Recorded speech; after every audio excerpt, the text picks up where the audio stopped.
բավական է, որ ծագի անըստվեր ճաճանչը փառքի քո ողորմության, որպեսզի իսկույն հալվի ամեն մեղք, դևը հալածվի,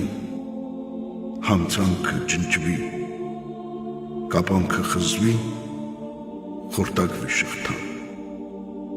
մահացածները կենդանածնվեն, խոցը բժշկվի, վերքն առողջանա,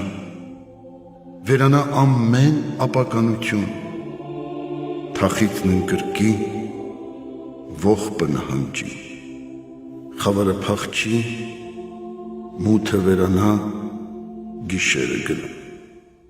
չարիքը չքվի, տագնապը հեռանա, հուսահատությունը հալածվի անհետ, և թագավորի ձեռքդ ամենակար